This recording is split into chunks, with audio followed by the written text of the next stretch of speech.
Hello, everybody. I am switching from doing monthly forecast videos on YouTube to doing weekly ones. So every Sunday or early Monday, I'm going to post a week ahead video for the week from Monday to Monday. The reason I'm doing that is because the month ahead ones are so very long.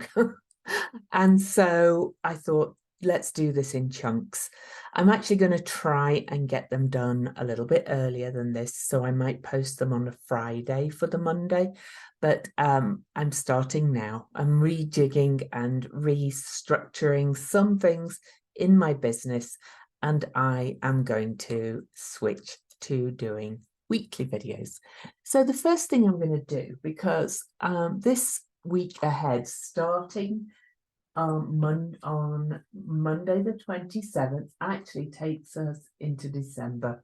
So I'm going to change my wonderful calendar to December. This is by She Who Is Art. You can buy her art on Etsy. I love her calendars. The calendars have all kinds of dates of festivals and new and full moons and things on as well. And she's just amazing. So here's Joan of Arc. I'm not too sure who the other two are, but I just love her art anyway. And this is her art too, Hecate. But anyway, the week ahead, that starting November the 27th, at 1 minute after midnight, I am going to be sharing the chart and take you through the week in quite detail, but more looking at the patterns and days. But I pulled a card for the week ahead and I got, the Hanged Man. And this is the principle of surrender and breaking old patterns, which really does not surprise me if we look at the astrology, and you will see what I mean when I say that. And so I want to read you a quote that goes with this card from the wonderful Angeles Arrien's book on the Thoth Tarot, or the Thoth Tarot, which this is.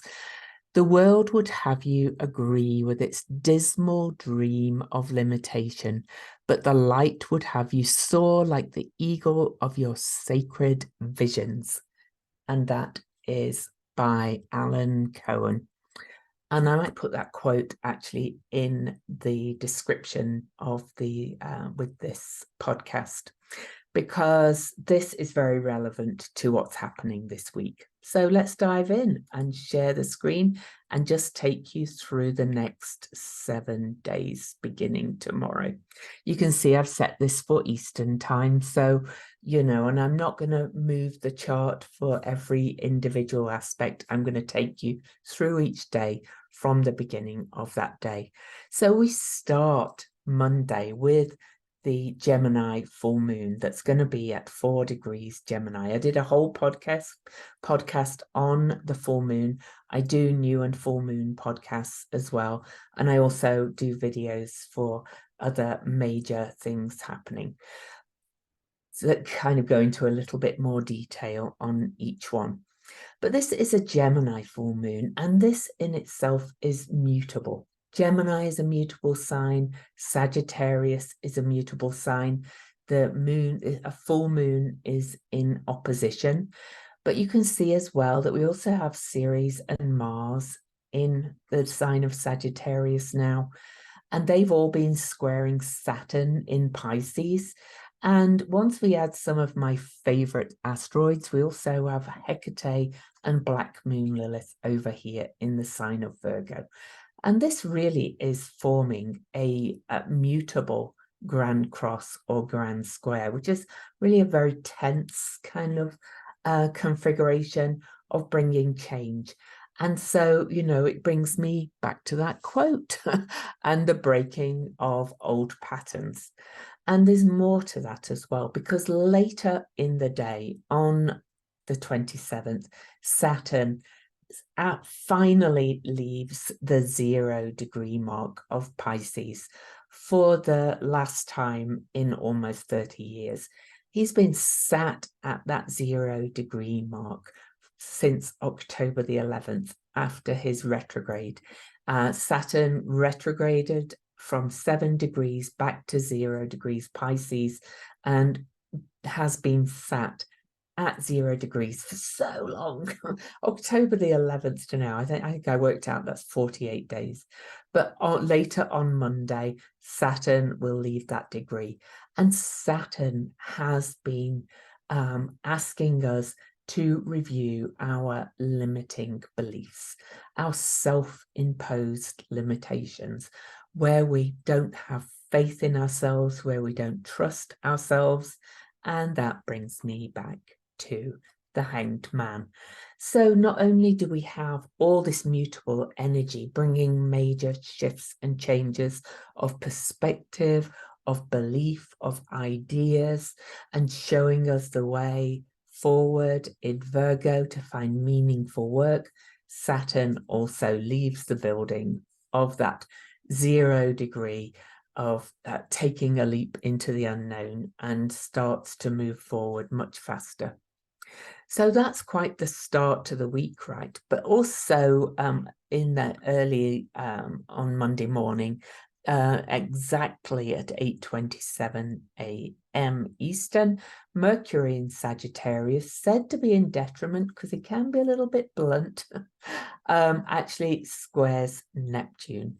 And Mercury has also just been trine this Eris North Node conjunction, which is also exact at 10 a.m. exactly Eastern. And so we're going to speak to these all together. Mercury square to Neptune in Pisces and Mercury in Sagittarius, the two signs of faith, belief, philosophy, higher exploration of trust and faith and belief. And then the trine to Eris and the North Node in Aries is about our identity and taking a stand for ourselves. And so there's a whole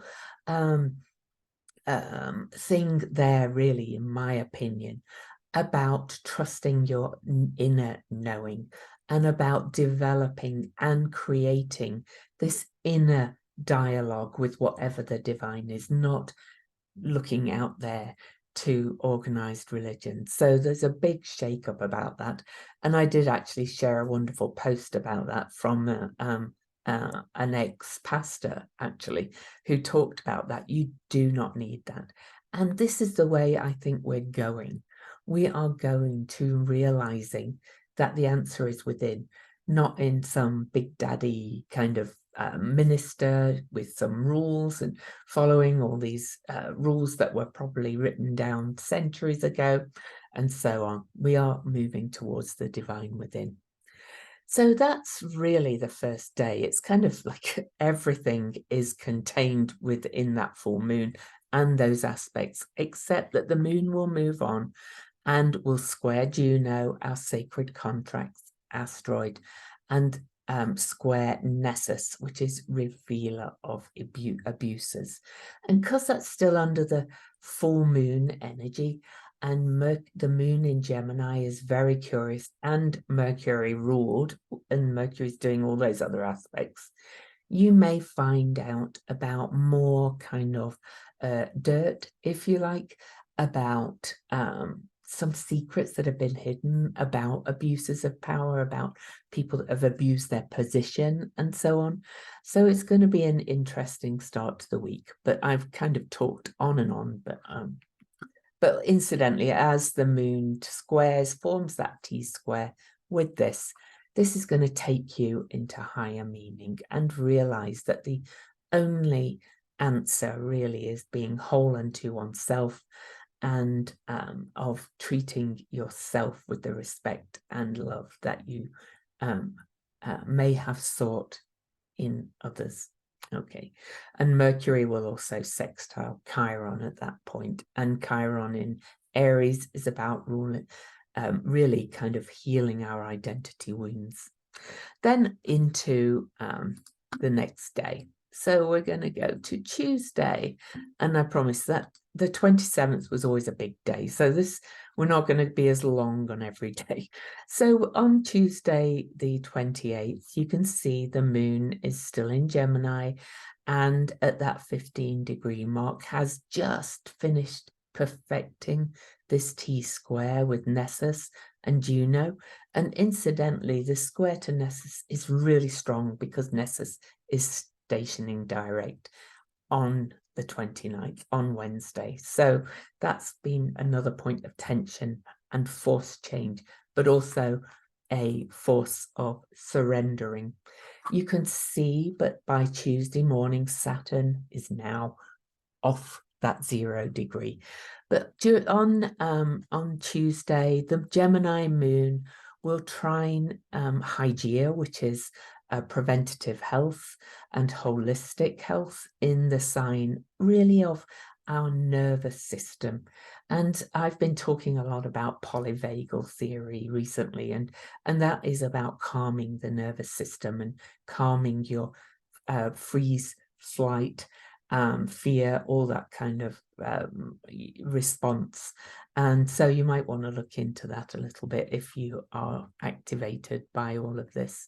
But then the moon will also trine Venus. So really this is kind of an air grand trine of shifting ideas.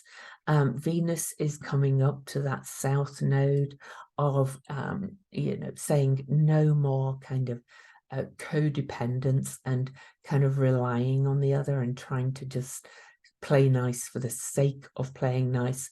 Again, not about becoming an aggressive monster, but really about just that time where we just feel we have to put on the social mores and play nice just for the sake of playing nice. No more doing that. You have to kind of stand up for yourself. And we can see the Eris North Node conjunction is starting to separate, but really it's all happening together. And then the Sun over here in Sagittarius will square off to Black Moon Lilith. And so we're starting more change under that full moon, more kind of saying, live your truth, live a life of meaning. Okay. And then the moon will sextile the Eris North Node conjunction, activating that, going, yeah, it's really time to kind of shake things up a little bit and take a stand for yourself. Okay.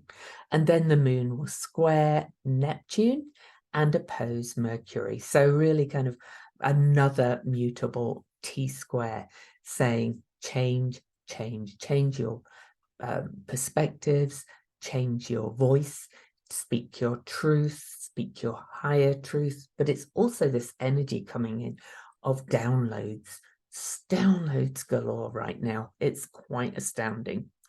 Right, and then we'll move on to the 29th. So we actually start the 29th with the moon moving into the sign of Cancer at 1:53 a.m.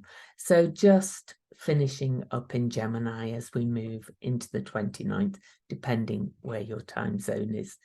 And then the moon will, once the moon moves into Cancer and hits those early degrees, the moon will trine Saturn, now at that 1 degree, will trine Haumea, the planet of creatrix, the creative energy of birthing from every part of her body, but also birth can be messy.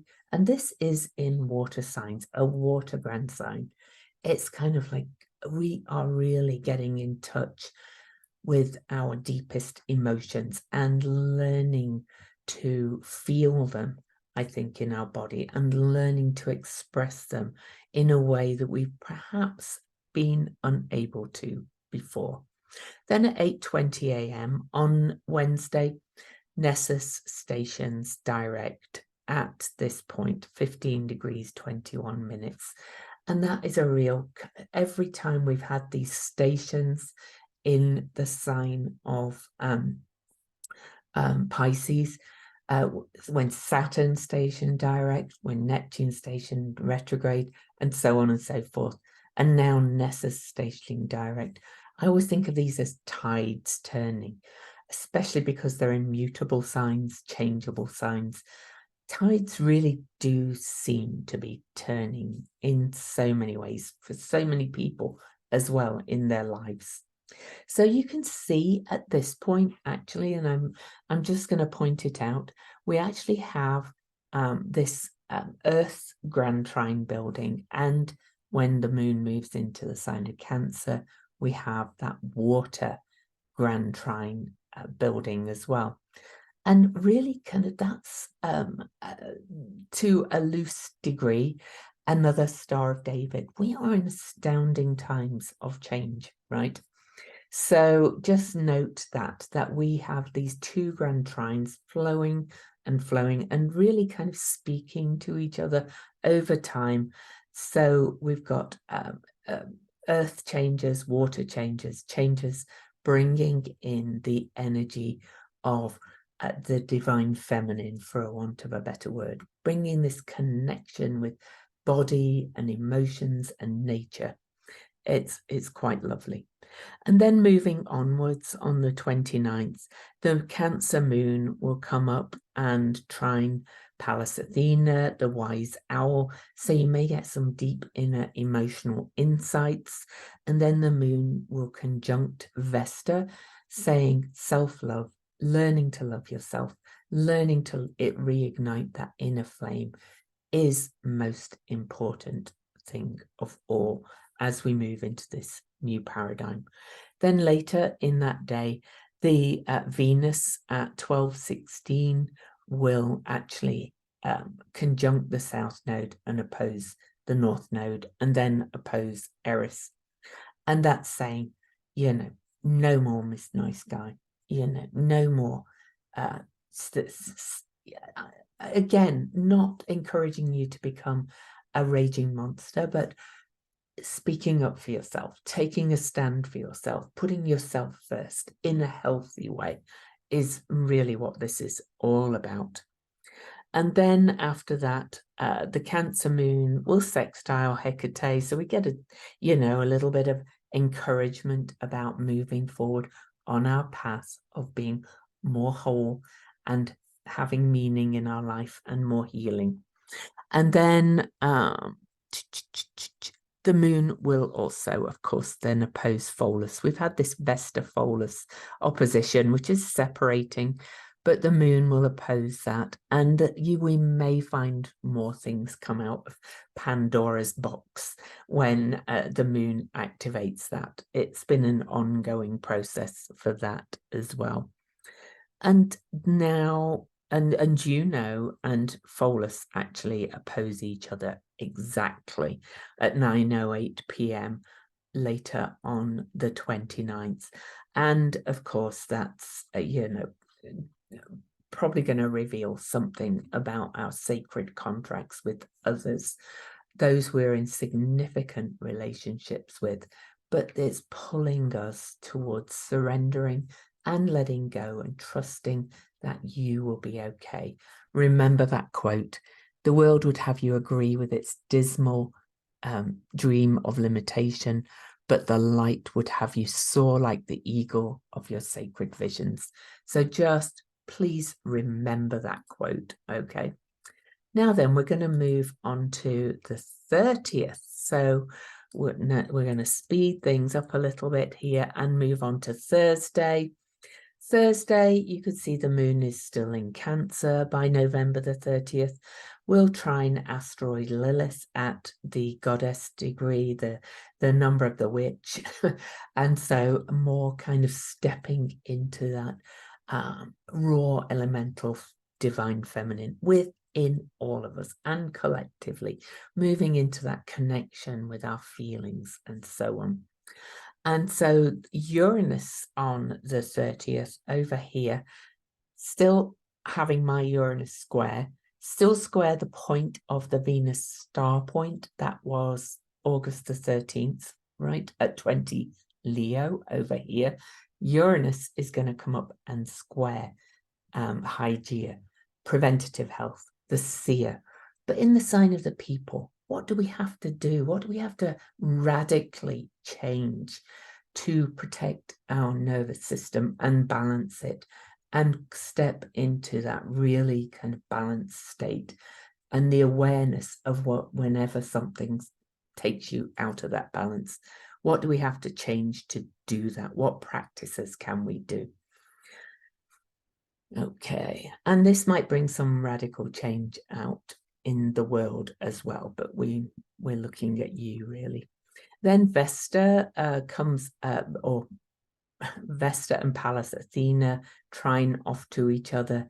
Again, we're really getting these insights into really in getting in tune with our emotional responses and how we feel, and recognizing some very old kind of memories that trigger these responses sometimes. It's really such a time of healing. Okay. And then the moon will trine Nessus and sextile Juno, who just opposed each other, so activating that again. And the moon will square Chiron, saying, come on, you know you can do this. But the answer is self-care, self-love. I really encourage you to really, I know I talk about it a lot, but really tune into your inner shell, your inner crab. Pull that shell down and say, what practices do I need to really learn to treat myself extraordinarily well, do extraordinary self-care, and learn to love myself more. And then the moon will sextile Uranus and quincunx Hygeia, activating all of that energy. And then we finish on November the 30th with the moon coming up and squaring Uranus, squaring Eris, and squaring the North Node, squaring the South Node, and then squaring Venus into the morning and trine to Neptune. So, you know, it's a constant week really of change, of shaking things up, of making some radical changes.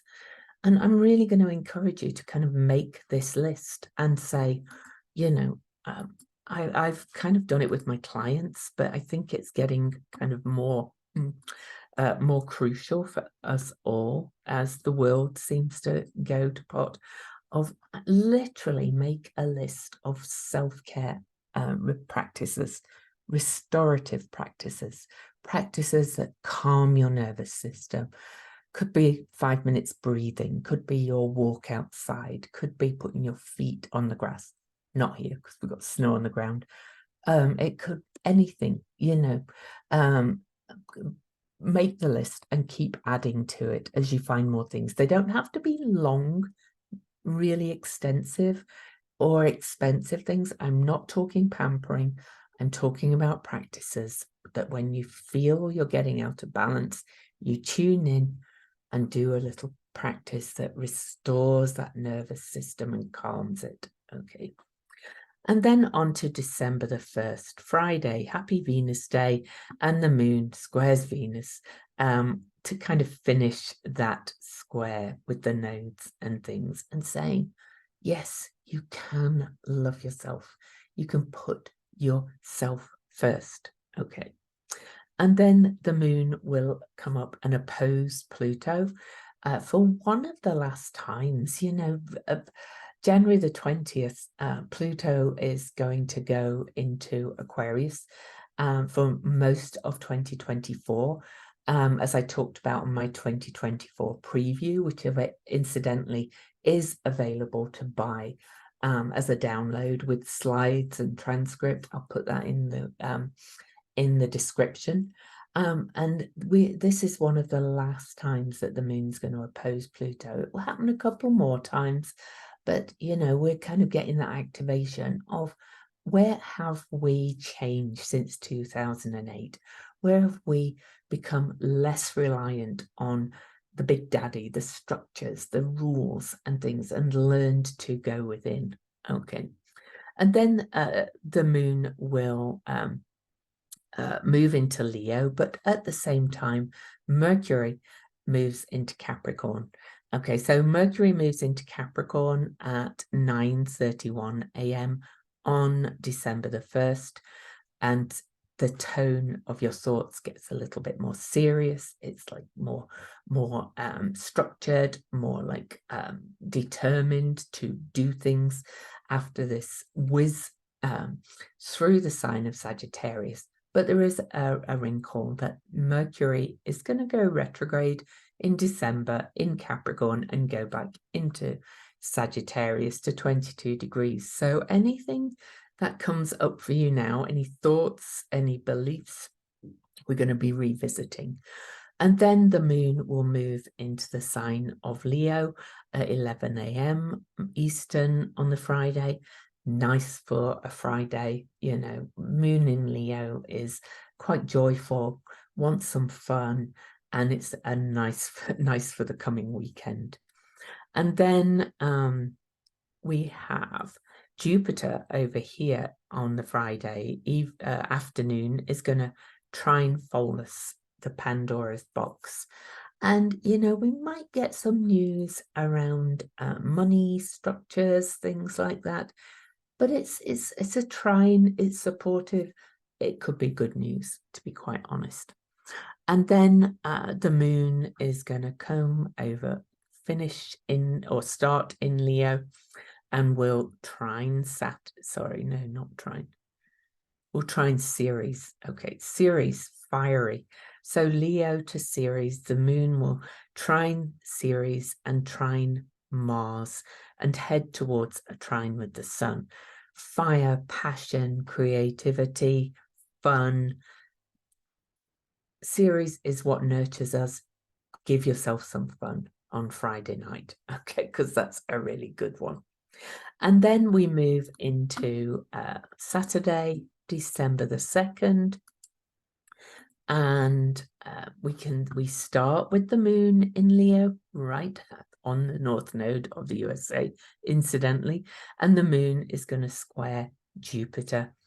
And so we're Pallas Athena's coming up too. So we've got another T-square building. So the moon will square Pallas Athena first.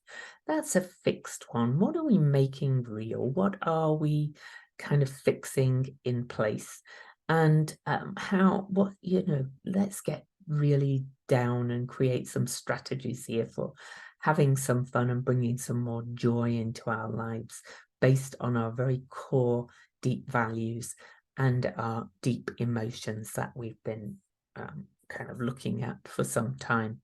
And then the moon will trine the sun in Sagittarius. That's more action and creative and passion and fun. I'm liking these aspects at the end of the week. Mercury will move to 1 degree and sextile Saturn. Remember, we started with a square. And so we get some clarity. Saturn is the ruler of Capricorn.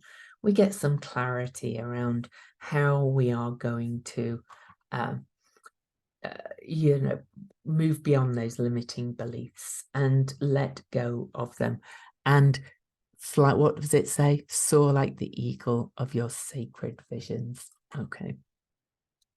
And so later on, we've not got many other aspects that day. The moon finishes the day on December the 2nd with a trine to Chiron. So more fire and healing, kind of burn it off kind of energy.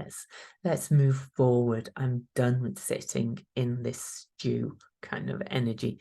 But Mars over here comes up and squares Hecate, and Mars in Sagittarius likes action, likes moving forward, likes really you could picture Mars in Sagittarius as one of those Olympians who does that running and then shoots his arrows at the target. It's like, move forward on my path. I know where I'm going now. Mars is saying, let's get on with it, kind of thing.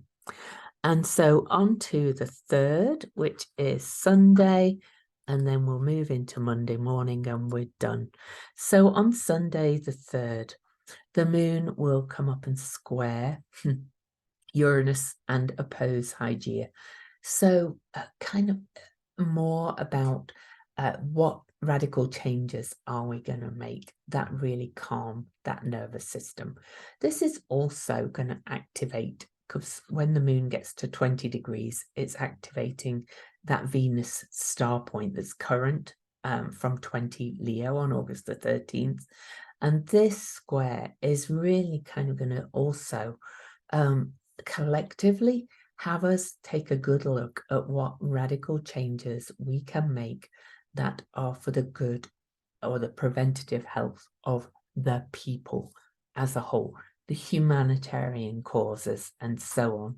So quite revolutionary, quite rebellious on the Sunday that's coming in. So it's a lunar aspect, so it moves quite quickly, but you know, it's still pretty big. Then the biggest aspect of the day on Sunday, December the 3rd, is that Venus comes up and squares Pluto. Now, I think Venus and Pluto have very similar energies. They are both about desire. Venus is coming off that south node, having opposed Eris. Pluto is the planet of death and transformation and rebirth, and like the caterpillar. And this is really saying, what have we learned, Venus in Libra, about this not playing nice for the sake of it, this not being codependent, this putting ourselves first, and how we're going to change the structures of our lives to do that. And then the moon in Leo will try and aspect the nodes, will activate all of this just to kind of dig down the lesson of everything. And I think that's about it. But then into Monday morning, we are quickly going to look into Monday morning just to kind of, I'll cover this again a little bit next week. In the video, we start with the moon in Virgo next Monday morning. Get to work, right work, opposing Saturn, who's now on the move. You can see in this week, Saturn has moved, well, we started the week at 58 minutes, so he's moved 18 minutes. He's gaining speed. He's saying get to work on your right work, on really kind of being whole and about the card again. It's quite astounding how this card, I literally did just pull it out the deck. I did not choose it. But let me read you the quote again. The world would have you agree with us with its dismal dream of limitation, but the light would have you soar like the eagle of your sacred visions, by Cohen. And I'm just going to read you a little bit more and then I'll let you go. But before I say that, I forgot to ask you to subscribe to my channel, give me a thumbs up, leave me a comment. Do you like the week ahead videos more than a really long months ahead one? Do you like it broken down in chunks? I am going to try and get them up a little earlier, but not too early either. But anyway, this is the principle of recognizing an awakening to repetitive patterns that bind, limit, and restrict our growth and evolution. The Hanged Man is the pattern breaker. In order to break limiting patterns, it's often necessary to take a distinctly different posture or stance, such as turning ourselves literally and figuratively upside down to get another view of a restrictive pattern or stuck place in consciousness that is being experienced. So this is about moving beyond ego and trusting the deeper aspects of who we are. This is the state of surrender and acceptance, which is the preliminary step required before we can free ourselves from destructive and limiting patterns in our lives. Okay, but I want to just look at the card as well. This is about bringing the source down into you. Okay, I'm bringing it down to earth, which is very much about our collective journey right now. And so do those self-care lists, really kind of know that this is a week to make some radical changes. And if you go, yeah, I'll make that list, then and don't do it because I've talked about it before, then maybe it's time to do it, for an example. But you're allowed to make your own changes too. This is just my suggestion. But these are all changes to put yourself first, to move towards self-care, to move towards self-love, so that you are whole unto yourself, putting yourself first and not reliant on anybody else or any structures for their approval, to meet your unmet needs. It's about meeting your own unmet needs, right? Okay, because you can't make anybody else meet them. You can hope they will, but you can't make them. All right, my loves, I will see you next time.